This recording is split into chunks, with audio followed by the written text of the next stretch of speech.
porque redunda todo lo que fuimos viendo en la pregunta. A ver, hay algo que creo que yo soy una convencida, porque hace muchos años que vengo estudiando esto, que hay algo inherente a la práctica de la medicina que nos pone en riesgo de enfermar. Estemos acá en el Congo, en la China, en Japón, que están desmotivados, como decían antes, a pesar, y que quizá se enfermen más porque están desmotivados. Hay algo inherente a nuestra práctica que nos enferma por falta de herramientas para que no nos enfermen. Nos enseñan montones de herramientas técnicas, de las llamadas no técnicas, como decían hoy, casi que no nos enseñan ninguna. Con lo cual, como vivimos lidiando con el sufrimiento humano en todos sus formatos, lidiamos a los chapuzones como podemos, ¿no? En esta deformación de la definición de salud de la OMS. Salud mental para la OMS no tenemos ninguno, les voy avisando, porque parece que habría que poder lidiar con las tensiones de lo cotidiano. ¿Quién lidia con eso? Cuéntenme quién lidia, quién no tiene algún fallido en lidiar en las tensiones con lo cotidiano. Con lo cual, algo que es un mecanismo inherente a las profesiones o trabajos en donde lidiamos con el sufrimiento humano, bomberos, socorristas, en mi especialidad, desde hace casi 20 años, es salud mental en emergencias y desastres. Entonces, ¿qué pasa? Yo lidio con bomberos, socorristas, policías, todos padecen algo parecido a los médicos, ¿sí? Que es una situación en donde la disociación operativa que les permite intervenir, pasado el tiempo, se le vuelve patológica. Casi inevitablemente, si no hacen algo, se les vuelve patológica. De hecho, los enfermeros, los bomberos, los socorristas tienen prácticamente la misma tasa de burnout que tenemos nosotros. Quizá, digamos, acá no vamos a hablar de esto, pero como para que entendamos que trabajar con el sufrimiento humano, si no tenemos herramientas, estamos condenados a que nos enfermen.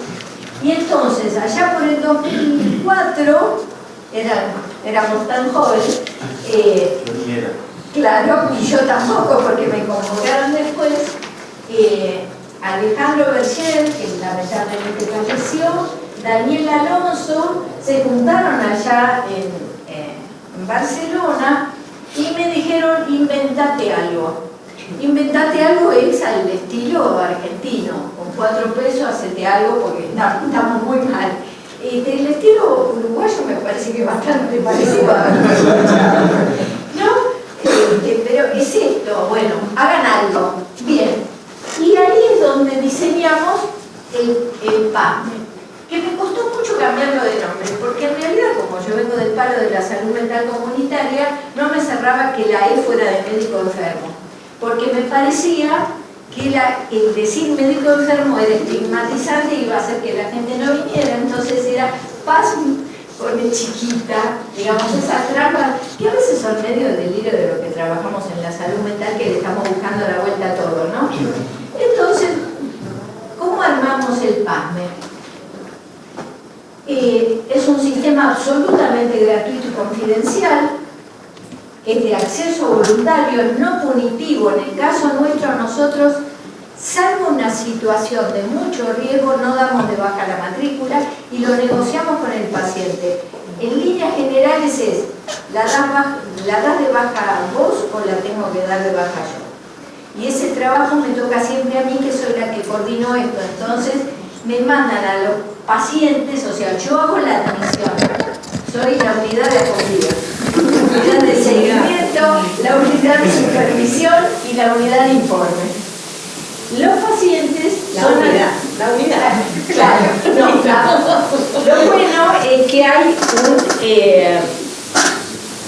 un team asistencial ultra especializado y, como siempre, ultra comprometido con la causa. Entonces, por honorarios institucionales, tenemos uno de los mejores especialistas en adicciones del país trabajando para el PASME, psiquiatra de familia y especialista en trauma y MDR, porque muchísimas de las situaciones ligadas al desgaste, tienen que ver con el impacto traumático de alguna situación inherente a la práctica médica, especialista en psicofarmacología, o sea, somos un rejunte de especialistas que yo superviso y coordino, pero que en realidad acompaño porque cada uno los suyos son del primer nivel, y damos asistencia, ¿sí? Yo hago la admisión, lo derivo a la asistencia y hacemos el seguimiento. En muchos casos alguien hace el tratamiento psicoterapéutico, se parece bastante al programa que tienen ustedes, porque en realidad la mayoría de nuestros pacientes,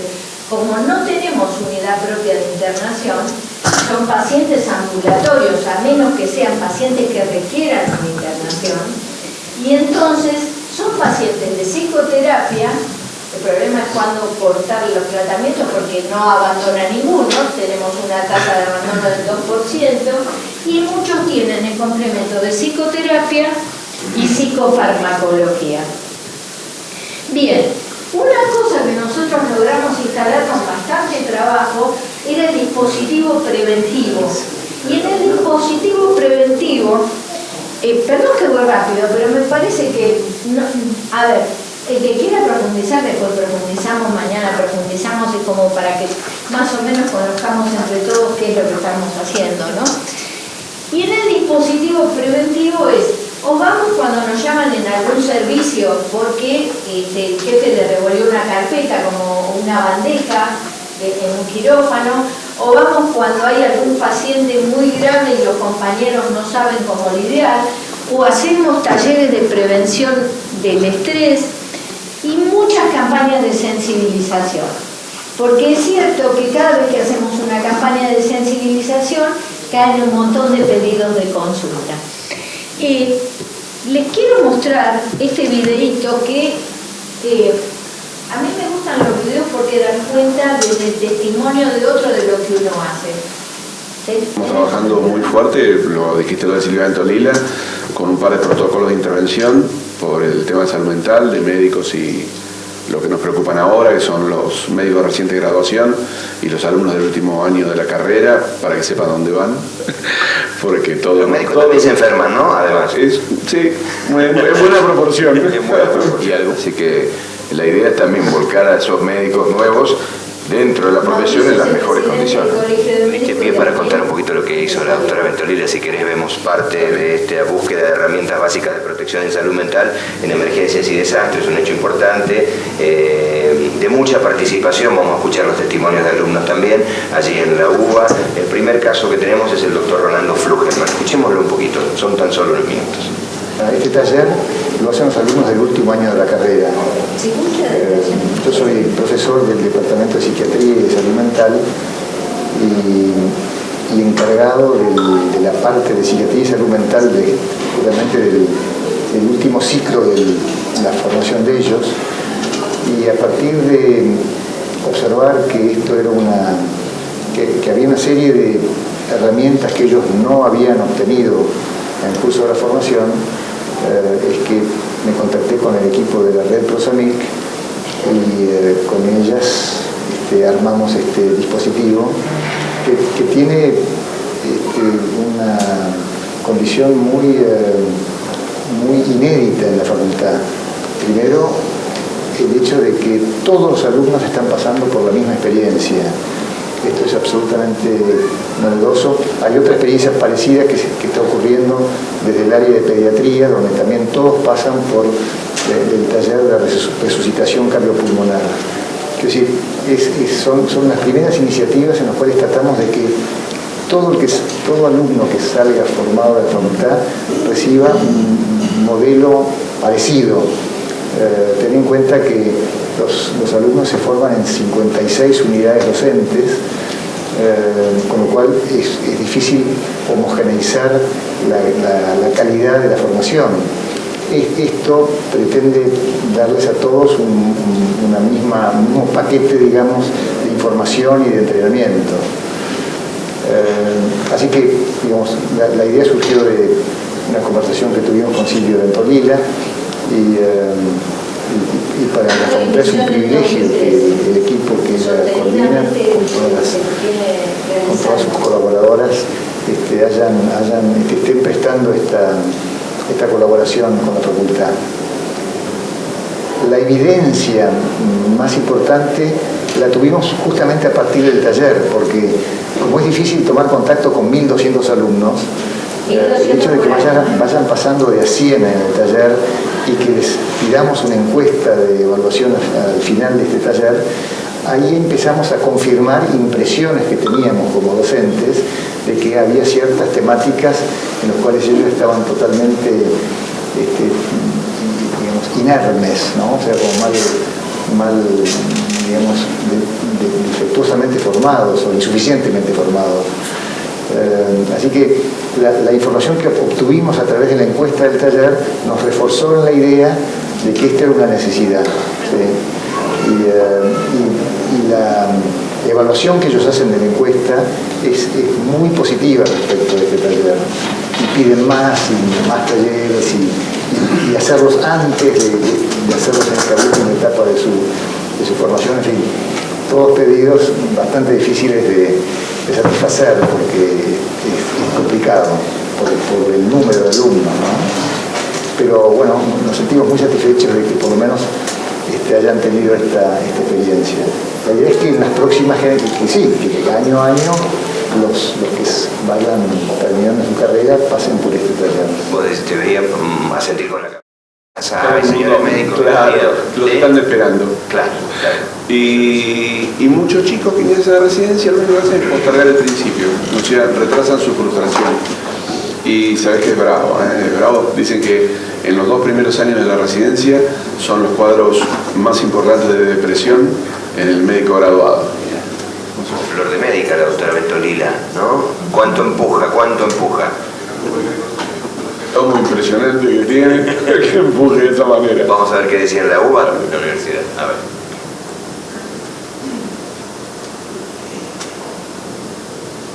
Se toma el tiempo esto, ¿eh? Nosotros siempre decimos que puede fallar, así que yo lo que quiero no es que me escuchen a mí, sino el testimonio de los alumnos, pero evidentemente esto va lento.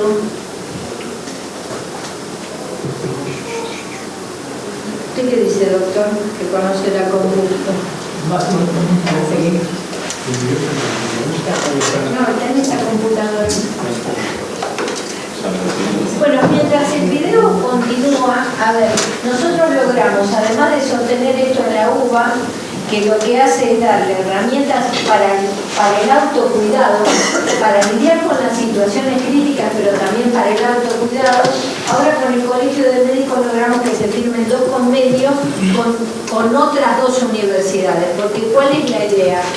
Empezar a concientizar, ¿sí?, que el autocuidado es parte de la profesión, que el enfermarse es un riesgo profesional en la medicina, no es un riesgo ocasional, es casi esperar, porque si pensemos esto, si habláramos de tuberculosis y dijéramos que el 50% de las personas tienen tuberculosis, ¿ustedes qué dirían del riesgo? No hablando de infectología. Bueno, si estamos diciendo que hay una prevalencia de burnout del 50% aproximadamente en nuestros médicos, ¿qué pensarían? ¿No? Porque vos dijiste que eras infectólogo, ¿no? Claro, o sea, estamos hablando de una población expuesta permanentemente al riesgo. Entonces, lo que estamos planteando, y que algo hablamos ya en Barcelona el año pasado, es la necesidad de entrarle al pregrado. Esta es una cuestión. Por otro lado, les voy a pasar, si la vida me deja, pero la ventaja de ser especialista en salud mental en emergencias y de es que uno tiene plan A, plan B, plan Z, no solo generación XX. Pásalo ese video, porque así vemos el chiquitito. Ay, podríamos dejar a ver, una cuestión es la prevención y otra cuestión es entender nuestro financiamiento solo del FRP. O sea, el Fondo de Resguardo Profesional paga los tratamientos directamente a los terapeutas. Entonces, una cuestión para avanzar sería lograr que la participación, digamos, del Estado en el financiamiento, porque finalmente no vamos a redundar en que impacta solo en la población. Un médico alcoholizado, yo desde que llegué acá ya recibí 3 mensajes en los DIPER. Impacta en los hijos del médico, en la familia del médico, en los vecinos del médico, en la persona que el médico atropella porque tiene de 2 a 3 veces la tasa de accidente. O sea, estamos hablando de alguien que a través de su condición de salud afecta a la población en general. Entonces, la idea es, como para ir cerrando, que escuchemos un testimonio de uno de los pacientes. La doctora me atendió, me dijo, en 10 minutos te llamo, a los 10 minutos me llamó, y bueno, de inmediato concertó una entrevista, fui a su consultorio y de ahí me derivó a otro profesional que es con el que actualmente me estoy tratando. Es decir, en una de esas es medio difícil explicarlo, es decir, mi problema puntual es una adicción. Y yo me la pasé varios años yendo de un terapeuta a otro terapeuta y bueno, la doctora encargada de PASME me envió a una persona especialista en adicción. Mis colegas, de la misma manera que lo estuve yo, están extremadamente encerrados en su medicina, en sus vidas, y no se dan cuenta hasta dónde, como decía la canción, se fuerza la máquina, ¿no es cierto? Forzamos esa máquina y cuando nos dimos cuenta estamos metidos en un berenjenal del cual no podemos salir, y solos no podemos salir. Yo soy convencido que solo no se puede. Y esto que muchas veces nosotros le decimos a los pacientes, bueno, cuando usted tenga un problema, ven y recurra al profesional idóneo. Nosotros también tenemos que ir a ver al profesional idóneo. Y es necesario porque bueno, nos vamos liberando de ciertas cargas y es, yo creo que lo mío. Pero vamos a hacer algo, porque quizá esto sí es importante que se escuche la última parte, que es un segundo, y lo que vamos a hacer es pasarlo al escritorio, porque quizá esto se identifica, ¿no? Porque está saliendo directamente, no me deja. Arrastrar todo eso. A ver si en lugar de pasarlo desde el... Sí, no, es este. Lo saqué directamente de... La doctora, yo creo que lo mío iba tendiente a perder la familia, a perder el trabajo, a perder mi vida.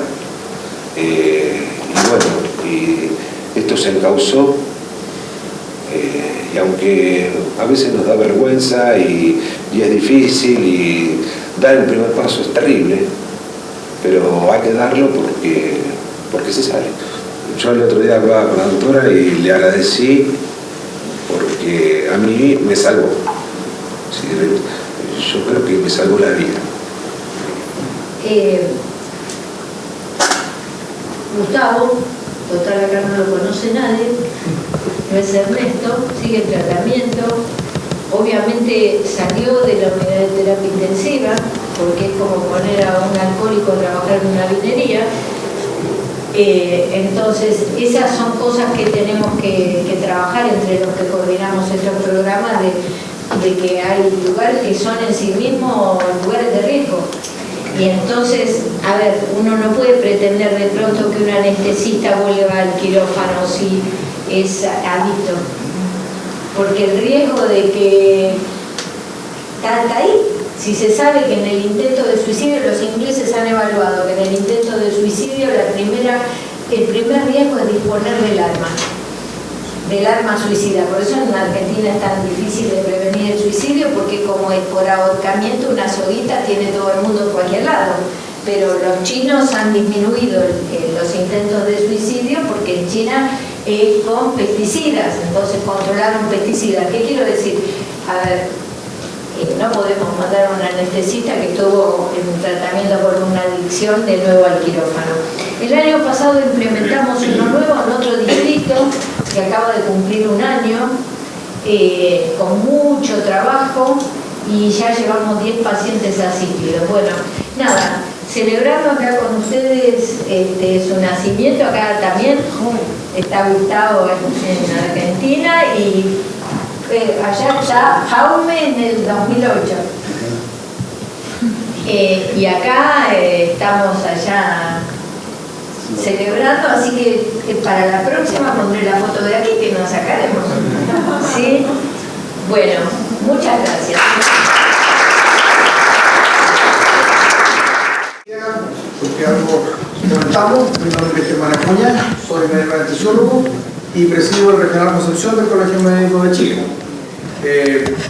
Me acompaña el doctor Jaime Tagle, que es cardiólogo infantil y que es vicepresidente del Regional Concepción, y el doctor Carlos Zúñiga, nefrólogo, que está a cargo del programa que estamos comenzando. Les traigo especiales cariños de nuestra presidenta, la doctora Ike Siche, que es presidenta del Nacional. Quiero compartir con ustedes el concepto de nuestra paradoja en el Colegio Médico de Chile. El Colegio Médico de Chile es una tremenda organización. Es voluntaria la Colegiatura de Concepción en Chile. Sin embargo, somos 28.000 colegiados con cuotas al día, que somos de los 40.000 médicos que hay en Chile. Tenemos una gran proporción para hacer un tema voluntario. Nuestro colegio tiene muchas fortalezas, y esto es lo paradójico. Es el gremio más poderoso de los gremios profesionales de Chile, tanto por el número de colegiados como por la influencia política que tenemos. Si nos comparamos con el colegio de profesores, el colegio de odontólogos, el colegio de arquitectos, el colegio de abogados, la verdad que estamos a años luz de ellos. Tenemos una organización al interior de nuestro colegio que se llama FALBED, que es una fundación de asistencia legal, que tiene un patrimonio gigantesco, porque la cuota de $50 por colegiado mensual no se gasta, porque nuestra cohorte de abogados, que son expertos en administrativo y penal, ganan todos los juicios. Tenemos una siniestralidad del 1 por 1000 y un seguro de $1 millón asociado a esa extraña vez en que perdemos un juicio. Por lo tanto, es una institución que va acumulando y acumulando patrimonio. Es un actor importante en la certificación de especialidades médicas. Nosotros, junto con las asociaciones de especialidades y con la Asociación de Facultad de Medicina, certificamos a los especialistas en Chile. Entonces, un colegio que tiene tremendo patrimonio, clubes de campo a lo largo de todo Chile, casas a lo largo de todo Chile. Este colegio médico, que es poderoso, que está hoy día comprando un fondo de 1000 hectáreas en el sur, solamente para mantener la preservación ecológica de esa zona. Es un colegio que está presente en la vida política, cultural del país en forma tremenda. Es un colegio médico muy poderoso, y paradójicamente tenemos debilidades tremendas. Una, que la colegiatura es voluntaria, que la atención ética también es voluntaria, y en la materia que nos convoca ha habido históricamente ningún interés en esta materia. La gran debilidad de nuestro colegio médico, nuestra gran deuda con los asociados, es que en esta materia hemos hecho como colegio, como organizada, literalmente años de años, nada. Como institución, entonces, nos parecemos a las personas, con fortalezas y con debilidades. Y en el caso particular de los médicos, nos parecemos a un modelo, que es el modelo de Quirón, el sanador herido, que tiene la fuerza y el carácter del centauro, pero que tiene esa dolorosa herida en su talón que lo habría acompañado por toda la eternidad si no hubiera renunciado a la inmortalidad. Esta línea de Quirón, el sanador herido, ha sido el editorial del Colegio Médico Regional Concepción desde que esta directiva asumió el liderazgo hace ya 2 años.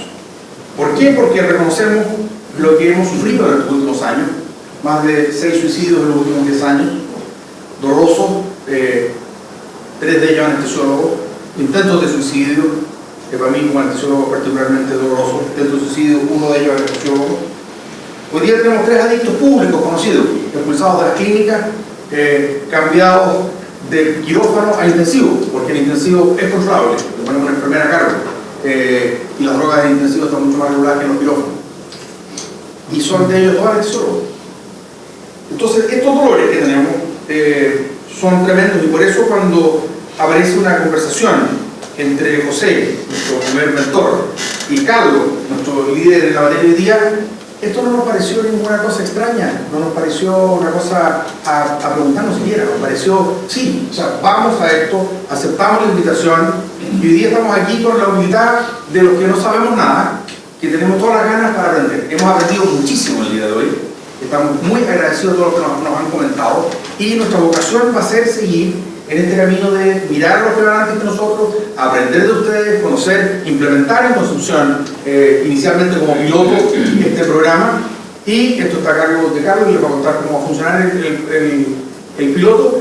Y por estas razones de la vida, en la última Asamblea Médica Nacional, algunas personas pidieron que comentáramos lo que había sido la visita del doctor D'Apueto a Concepción. Yo comenté esto y me pidieron que hablara de lo que íbamos a hacer con Serafín Serafín Romero. Entonces les comenté esto y hubo un público desafío a la Mesa Directiva Nacional, decir, queremos esto. Entonces, Isquia, nuestra presidenta, que sabe escuchar, inmediatamente dice, bueno, el doctor Acuña se la cargo de un programa nacional. O sea, ahora, además de lo que estaba haciendo con el hacerme cargo y seguramente cargo en generar un programa nacional.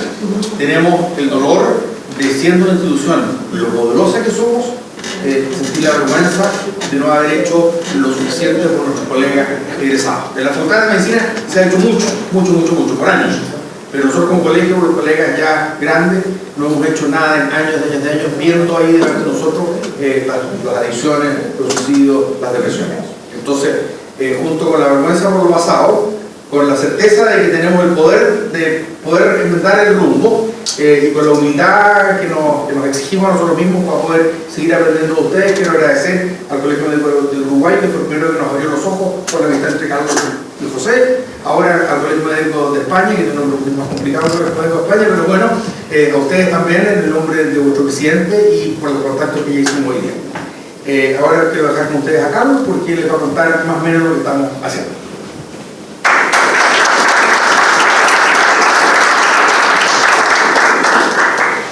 Como decidió presentarme a todos, en primer lugar agradecer a mi amigo Juan José, que tenemos una amistad ya de más de 15 años, que se inicia como mi trabajo como nefrólogo, que yo soy un converso, yo me dediqué a la diálisis y al trasplante, y dentro de la diálisis y trasplante de los riñones me dediqué al lóbulo superior del riñón derecho y el túbulo específicamente, y desde ahí yo soy converso, y me dediqué a darme cuenta que vivíamos nosotros en Chile, que los pacientes se morían con enfermedad crónica, y vivimos el drama de empezar la diálisis, donde no había diálisis para todos, después los trasplantes renales, y bueno, vivimos todo ese periodo.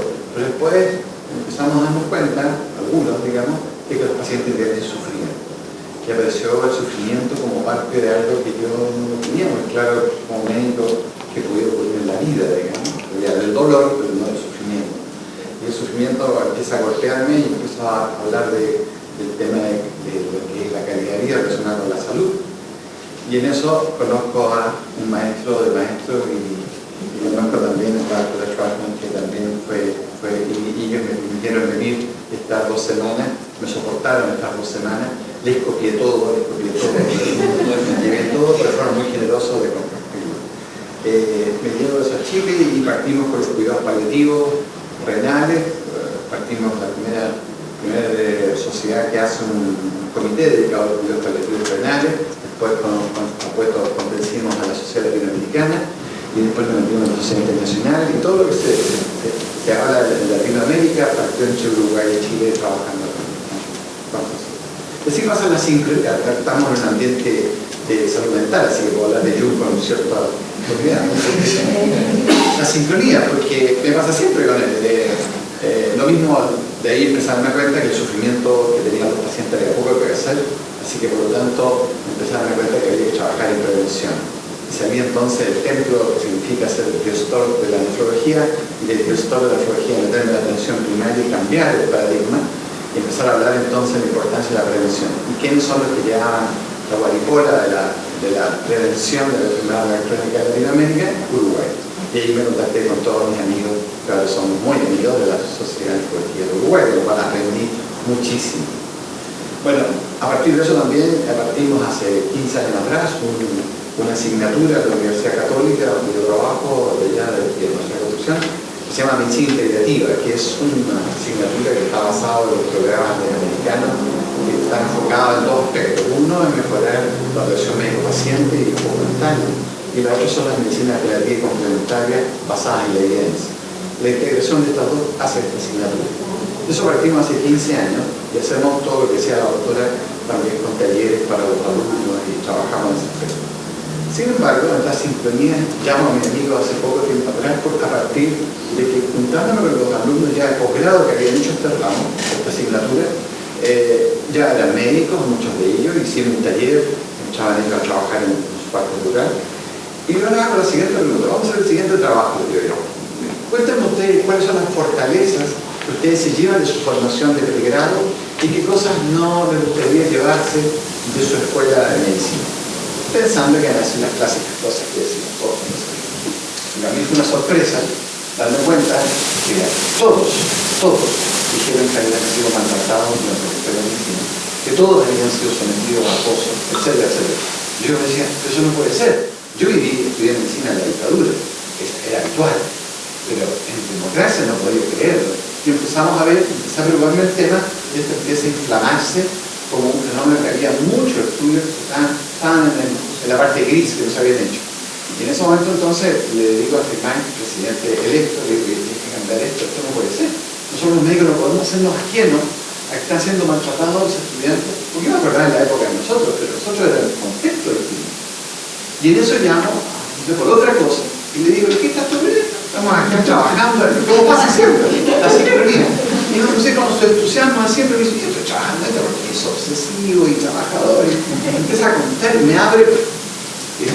Cuento corto, Juan José terminó en el Día del Médico el año pasado, invitado por nosotros, y hicimos, en vez de la clásica cosa del Día del Médico, que nos miramos el ombligo y hablamos de nosotros y del ego y lo bueno que somos, hablamos dos cosas: el maltrato de los estudiantes, cosa que nos cayó muy bien a muchos colegas, y nos ¿cómo hablar de eso si somos así?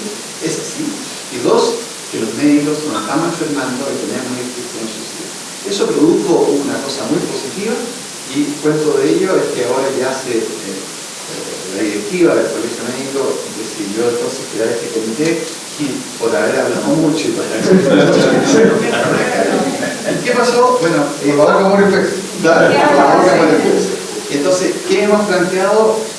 Yo no voy a repetir todas las cosas hermosas que hemos escuchado hoy día y motivadoras, porque también le hemos copiado todo, le hemos grabado todo. Pero probablemente nosotros, como somos una ciudad más pequeña que Santiago de Chile, que los santiaguinos piensan que Chile es Santiago, nosotros vivimos en Concepción. Tú le hablas de Santiago y dices que son los mejores. Claro, son los mejores. En Concepción hacemos las cosas porque es más pequeño. Entonces, tú tomas un café con el director del hospital o con el decano, te topas en la peluquería, todos estamos todos juntos. Acá no, acá es más grande. Entonces, decidimos hacer un modelo en el cual vamos a integrar esta cosa preventiva con los estudiantes. Ya citamos y convocamos a los 4 decanos que hay, a las 4 autoridades de salud, a los 4 presidentes del centro de alumnos, y creamos un comité de trabajo donde ya estamos ideando algunas actividades de educación al pregrado, que son los profesores. Y allá en Chile se hacen unas competencias que se llaman las Olimpiadas Interfacultades de Medicina, para competir quién tiene más músculo, compite en una universidad con otra, que son más deportistas. Y ya decidimos hacer las primeras jornadas, de las cuales vamos a hacer más que una competencia, que los talentos de las habilidades blandas se hagan presentes. Por ejemplo, el que toca el piano, la gente que hace poesía, talleres de poesía, talleres de mindfulness, talleres de yoga, etc. O sea, que los estudiantes de medicina empiecen a recibir, pero desde el colegio nos hacemos en trabajo conjunto con ellos. Eso es la parte preventiva. Nosotros estamos convencidos de que si no formamos estudiantes de medicina con esta conciencia desde el primer año, que lleguemos, es como tratar la insuficiencia renal con diálisis. ¿Sí? Es bueno que tengamos un programa para la gente que llega, pero si pensamos, esto partió en que desde el primer año de la escuela de medicina aceptamos el acoso, aceptamos la exigencia, la vida del estudiante de medicina es tan tóxica como la que vivimos los médicos. Tenemos que empezar, ¿verdad? Bueno, entonces vamos a estar trabajando en esa idea de prevención. Y posteriormente, cuando ya el médico presente todo esto, nuestro comité ya tenemos un asistente social, vamos a tener una enfermera que nos va a ayudar y crear nuestro equipo para ir a atender no solamente al colega que está con problemas de salud mental, sino que también a aquel que está sufriendo una enfermedad, pero que está sufriendo la enfermedad. O sea, no nos interesa solamente meternos en la parte diagnóstica y tratamiento, y la parte económica también es importante ayudar, sino que también ayudarnos como personas. Y eso nace de un testimonio en el cual me tocó ir a ver un colega que era un pediatra muy conocido, muy querido, pero que yo no lo conocía. Y una amiga que sabía que yo me iba a esta onda media chamánica, de Krishna, me dijo, ¿por qué no lo vas a ver? Y yo quiero ir a ver, anda a verlo, porque necesita, se va a morir, está con un cáncer. Fui para verlo al doctor, que era muy agradable, y me acuerdo que cuando me presenté, le dije, ¿cómo me presento? Entonces le digo, vengo a nombre del colegio médico, del personal Concepción. El doctor sintió que uno de los pares venía a ver a otro par. O sea, era uno de los nuestros que venía a verlo. Y ahí dije, esto tenemos que hacerlo. O sea, no es un problema de plata solamente, sino que un par viene a ver a otro par y en vez de sentir que ángel caído, va y lo abraza. Eso es todo. Yo no hice más de lo que cualquiera de los que estaba aquí. Pero ahora transformarlo en una actividad permanente que tengamos. Entonces, por eso que vamos a ver, el colegio médico nuestro está dividido en capítulos. Cada hospital tiene, por así decirlo, su propio grupo que es representativo del colegio médico. Vamos a pedir que cada grupo tenga un médico que sea el encargado de estarnos informando y trabajar con esta enfermera y con esta asistencia. Estamos empezando, esperamos que la próxima jornada de ustedes podamos presentarles nuestros resultados. Les llevamos copiado todo. O sea, carpeta que dejaron, nosotros ya sacamos. Ustedes saben que los chilenos tenemos fama de que sí. Si desaparece el video mañana, o sea, ahí dicen antes la Policía Internacional para que nos los chilenos somos muy buenos para eso, ya tenemos todo. Así que quiero agradecerles a mi amigo Juan José la gentileza que tuvo de invitarnos, que apenas me invitó, ya convencimos, estamos acá, pero y ya vamos a ir a España y queremos mostrar nuestros resultados, pero hemos aprendido de ustedes y estamos muy agradecidos, con toda humildad, pero agradecimiento de corazón que queremos. Nosotros somos el Colegio de Médicos de la segunda circunscripción de la provincia de Santa Fe, Argentina. En realidad, yo volví a la anterior, a la primera toda. No iba a hablar de esto porque vamos a hablar del otro, pero se habló todo el día exactamente de lo mismo. Y voy a hablar un poquito más de esto para que ustedes conozcan nuestra realidad, nada más. Colegio de Médicos de la provincia de Santa Fe tenemos tres instituciones, tres locales muy bonitos como este, pero este especial, por eso quería mostrarles, se llama Casa de la Educación Médica porque hace eje en la educación, en los posgrados. Pero nosotros desde hace dos años atrás le estamos diciendo Casa de la Educación Médica y de la Cultura Médica.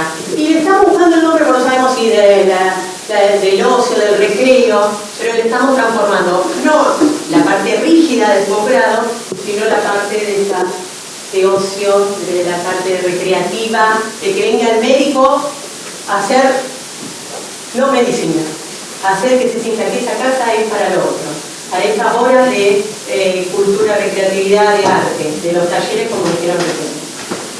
Como dijo Silvia, nosotros también hacemos una copia, tampoco somos originales a esta hora del día en nada, porque también copiamos como nuestro colega chileno, pero le copiamos a Silvia, que había copiado a España. Y cuando las cosas se hacen bien hay que copiarlas, porque uno va a inventar cuando están hechas bien. Así que, justamente desde España, ellos aprendieron todo y nos fueron enseñando a nosotros. No, volvé a la de Rosario nada más, porque ya ven todo lo mismo. Exactamente, quiero hacer hincapié en esto, que por lo menos no se habló. Rosario Rosario es la tercera ciudad en cantidad de habitantes de Argentina, 1.300.000. Está en una de las 23 provincias, que es Santa Fe, de la provincia de Argentina, y hay algunos personajes célebres que nacieron ahí. Bueno, hay un muchacho muy habilidoso con los pies, que hace una dupla con un uruguayo en estos días que están matando.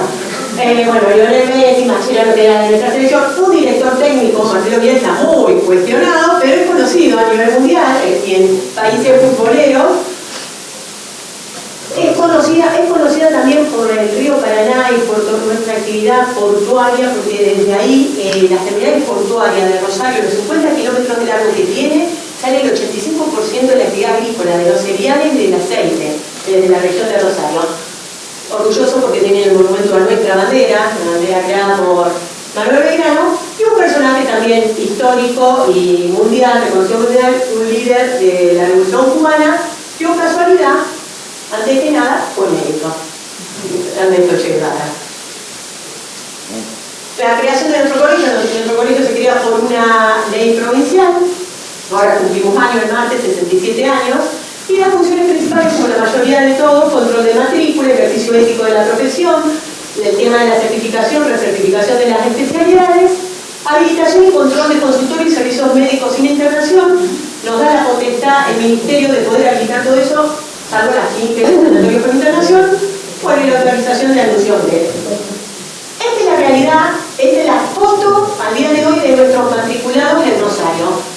Yo lo que no les dije, nosotros somos segunda circunscripción porque la provincia tiene un colegio que somos nosotros en el sur y el colegio de la primera circunscripción en la capital de Santa Fe. Nosotros en una circunscripción que abarcamos los 7 departamentos del sur tenemos en este momento 12.754 matriculados. Y otra cosa que iba a decir que nos están pasando en estos tiempos, todo el tiempo dije colegio de médicos. En la última entrega de matriculación de 800 médicos recién recibidos, me interpelaron y me dijeron, ¿por qué no digo médica? Médicas. Médicas, no, ¿por qué colegio de médicos solo? Doctora me dijo, las médicas. Digo, bueno, vamos a tener que cambiar la ley, pero tienen razón. Le digo, si quieren colegio de médicos y médicas. Todos jóvenes, todos como los residentes que teníamos recién. Pero en el medio del auditorio. Y volviendo a ese tema, bueno, tenemos 8.000 especialistas, el resto no tiene, 4.656 no tiene especialidad registrada, 6.700 médicos de formación de residencia, con 282 servicios. Pero volviendo al tema de médicos y médicas, ahí está un tema que también lo tocamos por arriba porque es un tema que se viene, es para hablar, la feminización de la profesión. No es propia de Argentina, de Rosario, tampoco de Argentina y tampoco de la profesión. En este momento tenemos un 54% de médicas y un 46% de varones. Está al revés la imagen. Esto también influye un poco en el tema que nos convocó en este día a encontrarnos todos, porque va a cambiar muchísimo el tema de la formación y el tema de laboral también, viene cambiando. Y lo dijeron aquí, acá también nuestras colegas residentes.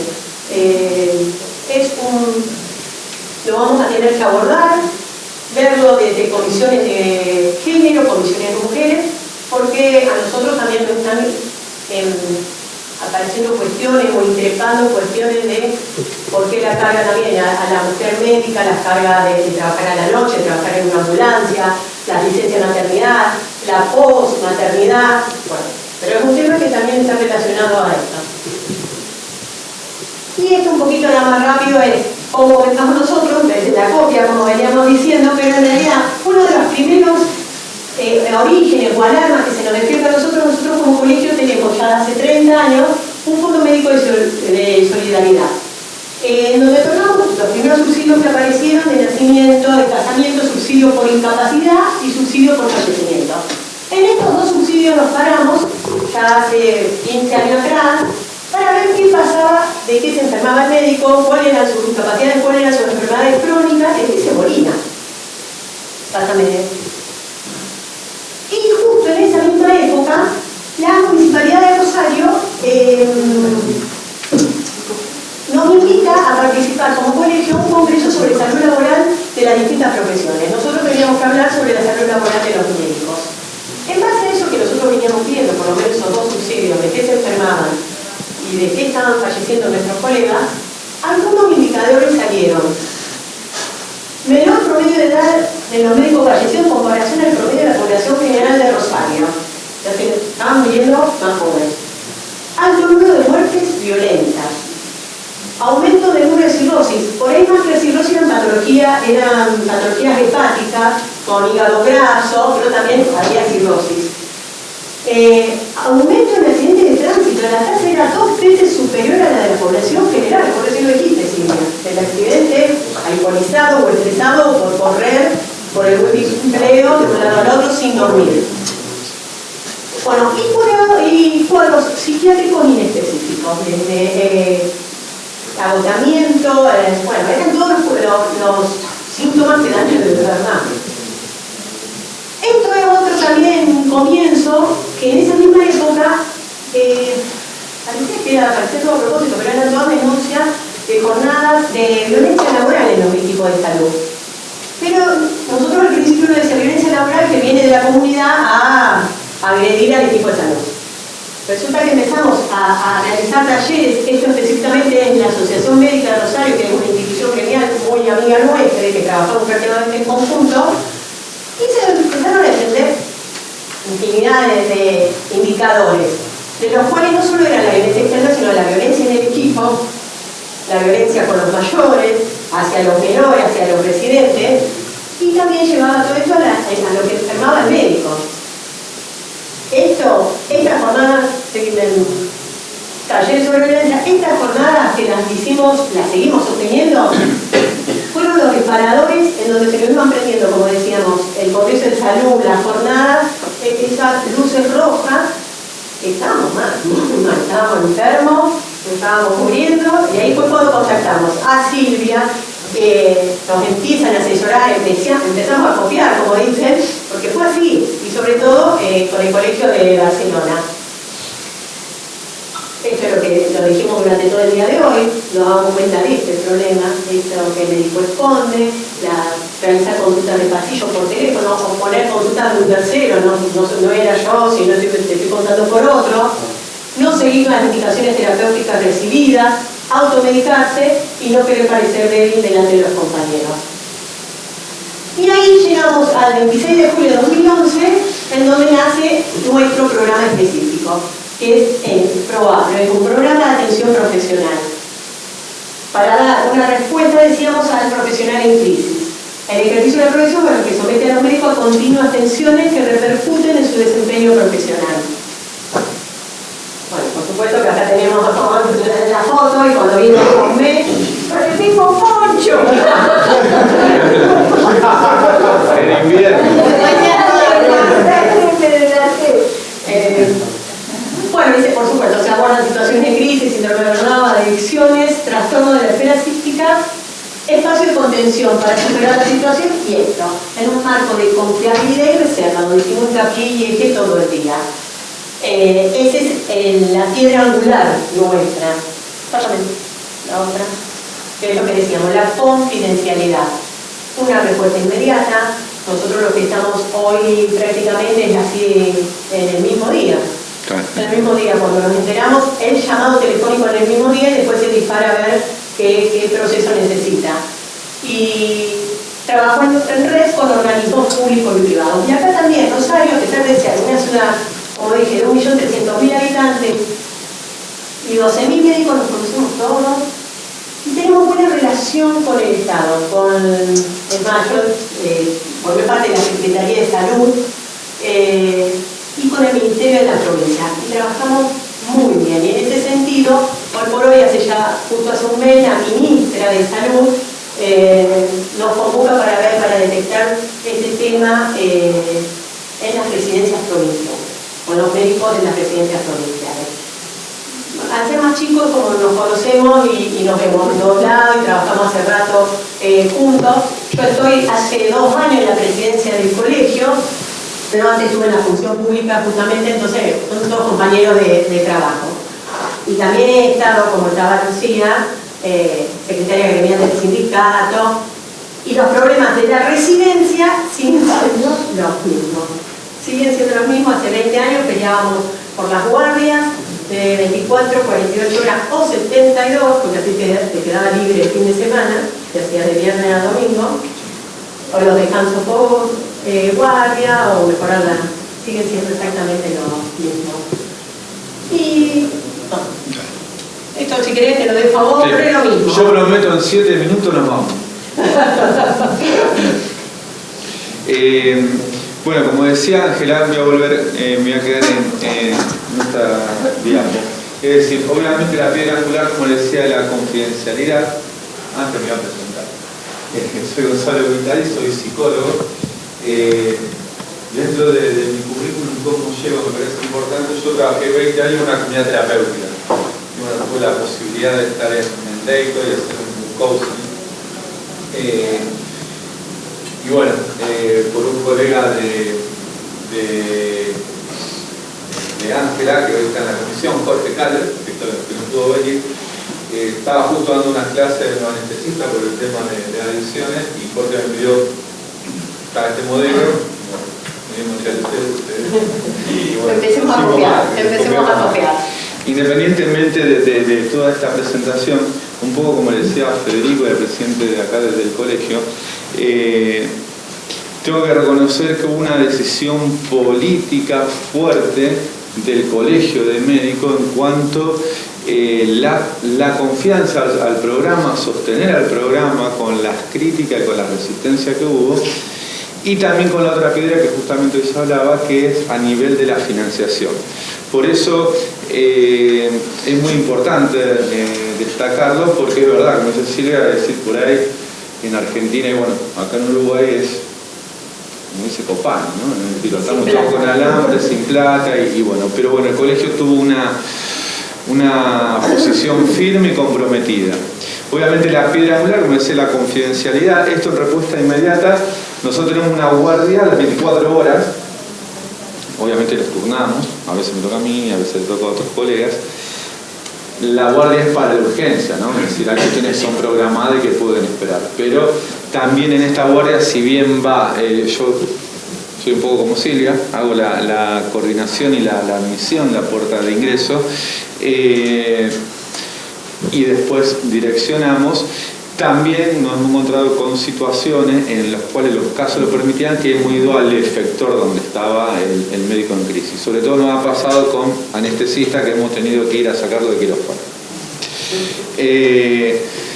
Esto trabajo en red con organismos públicos y privados. Nos parecía muy importante informarlo porque la parte gremial y política del colegio ha logrado que los financiadores públicos y privados del sistema de salud también colaboren y ayuden, y muchas veces nos ha pasado que la mesa directiva ha tenido que interceder sobre todo con organismos públicos por el tema de las licencias de corta o mediana duración o larga duración.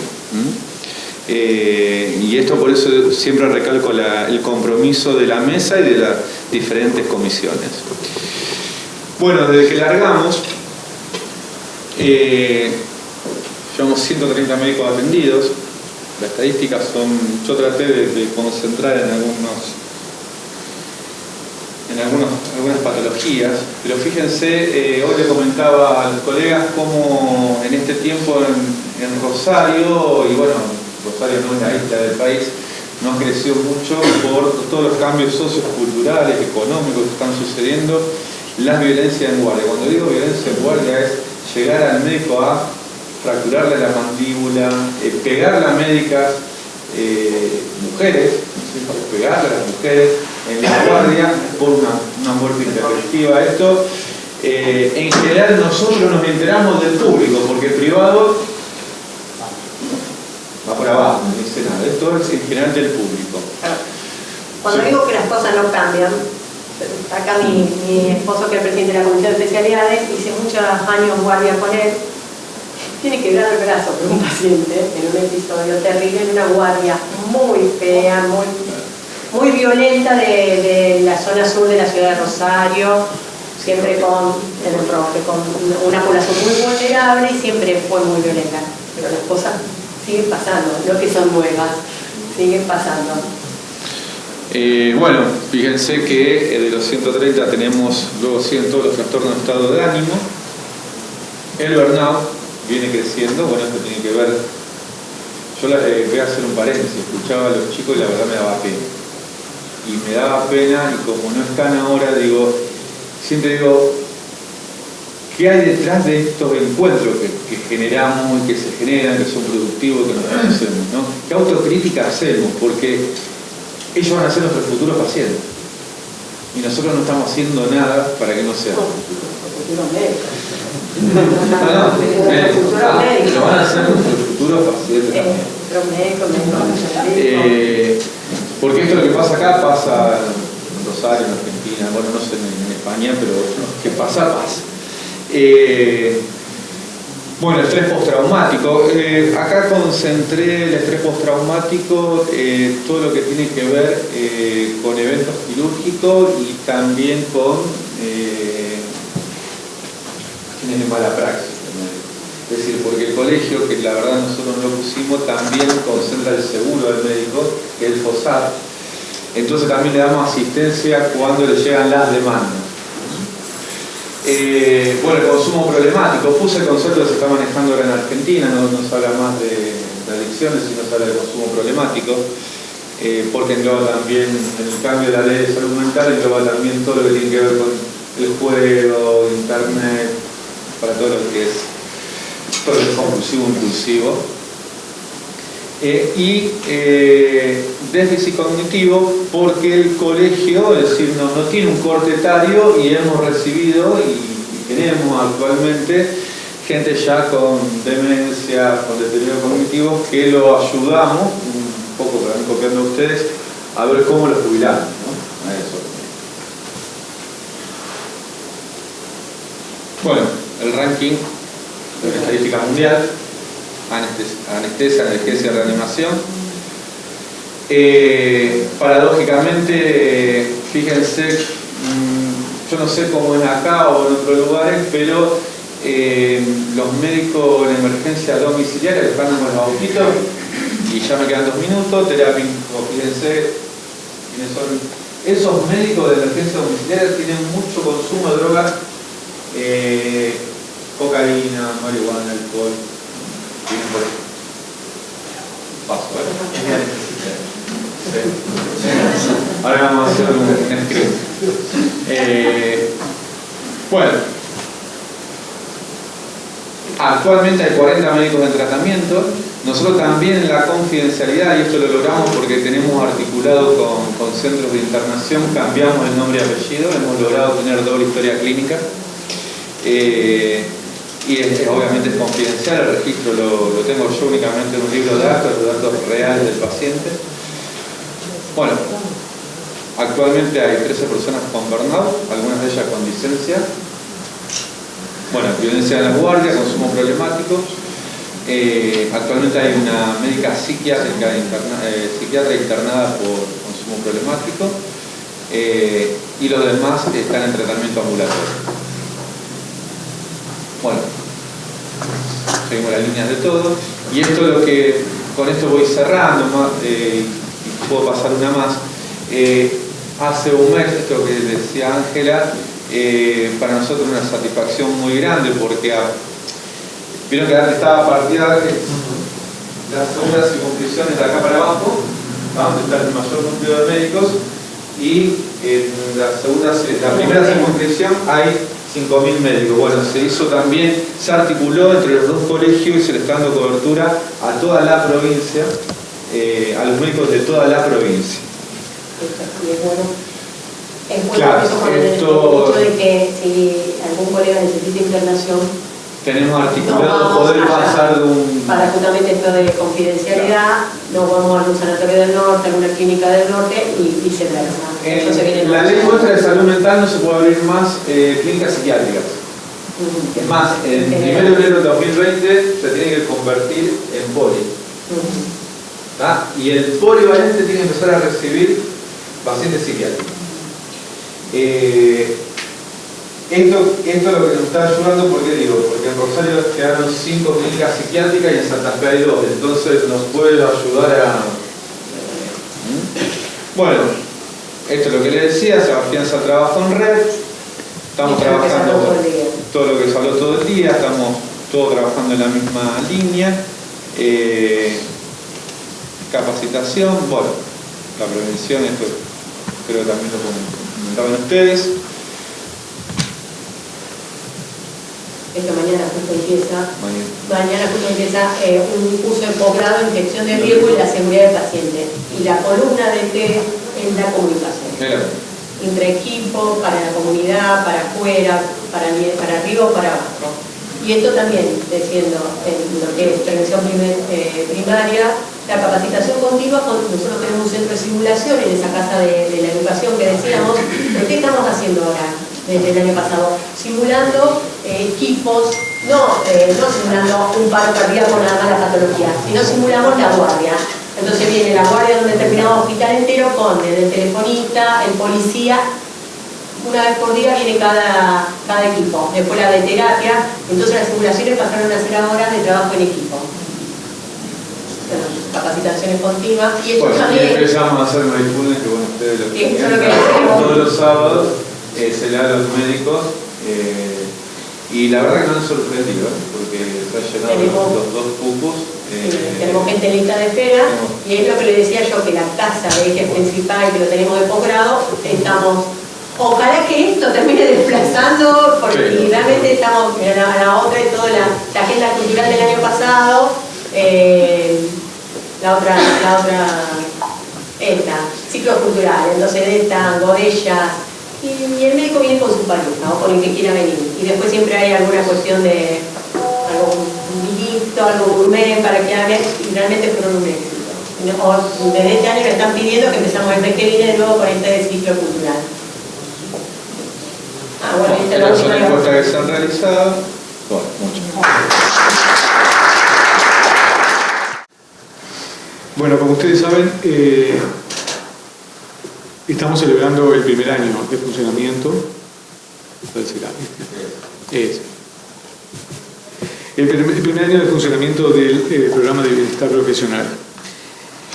Esto fue un largo proceso que comenzó en el año 2016 por iniciativa del presidente del colegio en ese momento, el doctor Néstor Campos, y a raíz de lo cual se forma una comisión de bienestar profesional que se gestó en marzo de 2016.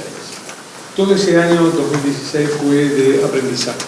Ahí contamos con el apoyo de Serafín Romero, primero a distancia, después de forma presencial. Ahí tuvimos la oportunidad de ir a Mallorca y de ver cómo funcionaba de cerca la clínica Galatea, la Fundación Galatea y el programa de la Organización Médica Colegial de España. Y después hubo un año del 2017 que el presidente Campos en ese momento llamó el año de evangelización. Ahí recorrimos los gremios, las asociaciones, los seguros de responsabilidad civil, los seguros asistenciales, para ver las autoridades nacionales, para ver qué receptividad teníamos. Les llevó a la Comisión Nacional mucho tiempo disponerse a esto. Y yo creo que fue muy positivo todo ese tiempo de elaboración. Primero porque nos dio tiempo a nosotros a aprender. Y segundo porque le dio tiempo al colegio a posicionar este programa dentro de una estructura que no estaba inicialmente pensada para programas de este tipo. Porque si bien es una obligación del colegio velar por el bienestar de los colegiados, no estaba claro dónde estaban los límites de convertirse en un prestador de asistencia que entre en competencia con otros prestadores del Sistema Nacional Integrado de Salud o en lo que creemos que tiene que ser una instancia de optimización de los recursos para facilitar el acceso de los médicos a los programas de salud mental. Eso fue toda una discusión muy importante, bueno, hasta que en marzo del año 2018 se otorgó un presupuesto y a partir de eso el grupo que estaba trabajando en forma honoraria empezó, o parte del grupo que estaba trabajando en forma honoraria pasa a trabajar en forma rentada con fondos del propio colegio. El programa no recibe fondos extras, sino que se financia con los aportes de los colegiados. Por lo menos por ahora. Quizás en el futuro tengamos otros aportes, pero eso queda en el futuro. Bueno, entonces, estas son las actividades entre abril del 2018 y enero del 2019. En esa instancia tuvimos que dedicarnos a la implementación del programa, porque estaba escrito en papel, pero había que llevarlo a la realidad, la difusión entre los colegiados, la formación profesional continua y la atención de casos. Para la implementación, bueno, se aprobó el presupuesto, se conformó el equipo asistencial que quedó conformado con 2 psiquiatras, la doctora Rosana Lucero, que está aquí presente, que se ocupa del área de trastornos del humor y riesgo de suicidio, que es el área en la que ella ha trabajado más, y una psiquiatra que se dedica a los temas de adicciones, que es la doctora Teresa Pereira, que estuvo en la vuelta. Y un convenio con el programa de alcohol y drogas en el trabajo de la Universidad de la República, que nos proporcionó un recurso de salud mental de una psicóloga que ha trabajado también con nosotros. Ahora disponemos de una otra psicóloga que forma parte de nuestro programa. Se prepararon materiales, la historia clínica, la línea 0800, la página web, la guía de Bienpro, la declaración de aceptación de entrada del programa, o sea que tuvo que ponerse a tiro todos los instrumentos. Se terminó de redactar el manual de procedimientos, que fue aprobado por el Consejo Nacional y que está fuertemente inspirado en el programa de la Sociedad de Medicina del Distrito de Columbia. El doctor Campos nombró al doctor Samenau de la Universidad George Washington, que fue uno de las personas que nos apoyó en esto, y también del PAIME, obviamente. PAIME y PAIME. Pendiente la aprobación del contrato terapéutico. Esto es algo que la Comisión Nacional está procesando. El término contrato terapéutico, bueno, después el presidente puede dar más detalles y la doctora Murillo, si está presente. ¿Cuáles son, cómo lo están viendo? Esto del compromiso de los colegiados que se atienden con el colegio. Esto es algo que se está procesando en este momento. La difusión, bueno, ahí se hizo un montón de actividades que no les voy a nombrar, pero que incluyeron reuniones con instituciones, con COSEPAS, con hospitales, con entrevistas en los medios, con folletería y con mailing del colegio. Se hicieron instancias de educación médica continua con la Sociedad de Anestesia, con la Comisión de Seguridad del Paciente, con la Regional Sur del Colegio y con otras instituciones. O sea que hubo mucho trabajo de puerta a puerta. Y bueno, y se comenzó a partir del 1 de abril, entonces, a partir del 1 de mayo del año pasado, a recibir solicitudes de atención. La mayoría de las solicitudes se hicieron a través de la línea 0800, pero algunos colegas prefirieron el correo electrónico o incluso llamaban a la secretaría del colegio para dejar mensajes y su número de teléfono. Cosa que nos sorprendió, porque habíamos pensado todo para que todo fuera de la manera más confidencial, pero sin embargo hubo gente que llamó y dijo: necesito hablar con alguien del programa. Se puso en marcha el protocolo de anonimización para salvaguardar la confidencialidad y resultó exitoso en todos los casos. Teníamos dudas de cómo iba a funcionar el protocolo de confidencialidad, de anonimización. Utilizamos el mismo protocolo, ¿no?, del apellido materno y el segundo apellido materno, aunque algunos colegas prefirieron mantener sus datos reales. La encargada de la recepción es Eloisa Clase, que hace la función de recepción, una larga entrevista telefónica, y a partir de ahí se hace el flujo por el cual va a transcurrir la atención del colega. Acá tenemos que señalar la importancia de los compañeros de los colegas afectados. En muchos de los casos fueron los compañeros los que motivaron al colega a llamar.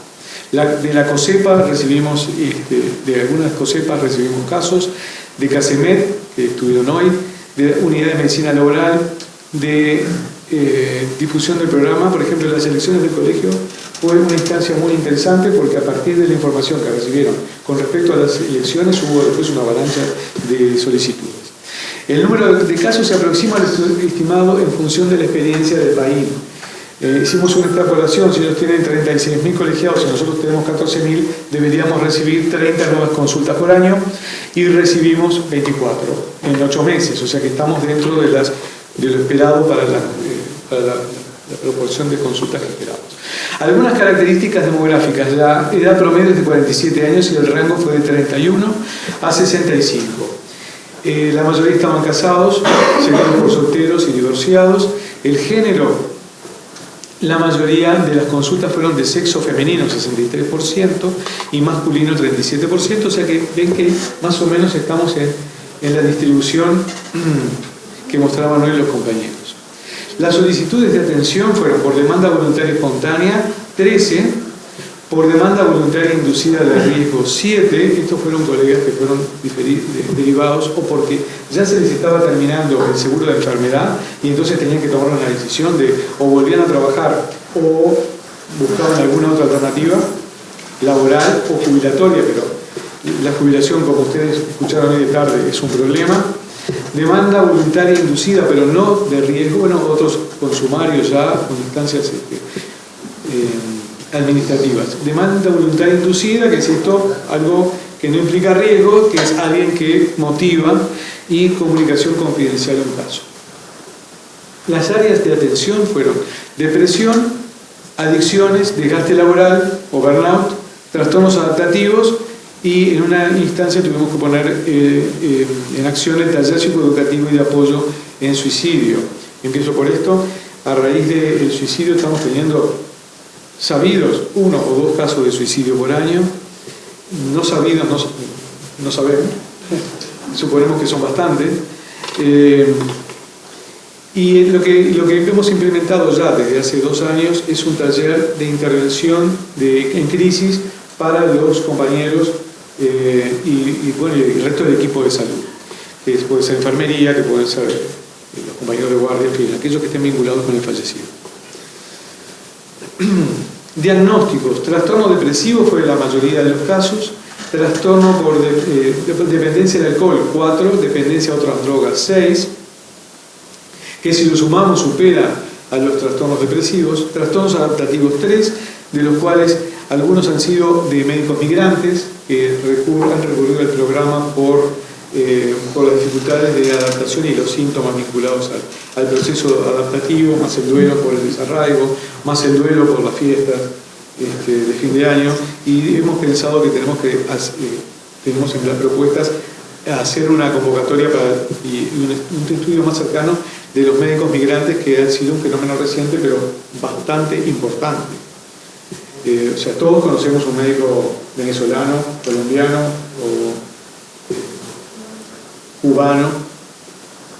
Trastorno de personalidad en estudio, estaban 3 en ese momento: trastorno de personalidad 2, conflictos laborales 2 y probable proceso psicótico 1, que se terminó confirmando como un proceso psicótico. Características de la atención: bueno, en ese momento teníamos 4 casos en seguimiento, 8 estaban aún en la evaluación. La evaluación puede durar hasta 4 entrevistas, la evaluación la hacen las psiquiatras, y firmaron la declaración de aceptación de entrada al programa 6. La declaración de aceptación de entrada al programa la hacen aquellos colegas que van a seguir en seguimiento, que son todos los que son demandas inducidas de riesgo, más aquellos que se plantean ya como casos difíciles que vamos a tener que seguir en seguimiento. El promedio de la duración de las evaluaciones fue de 42 días, que fueron desde 4 a 112 días. 4 días fue el caso muy simple de una llamada telefónica y una entrevista psiquiátrica. Eso es lo más breve que hemos tenido. Y eso ¿cómo termina así? Porque la orientación psiquiátrica fue suficiente para ese colega para buscar atención en su prestador de salud, por ejemplo. O que puede ser la coordinación con el equipo de psicoterapia de la institución que presta sus cuidados. Y el tratamiento más largo ha sido de 112 días, y son colegas con problemas de adicciones. O sea que la duración de los seguimientos en los primeros meses ha sido de 2 a 9 meses.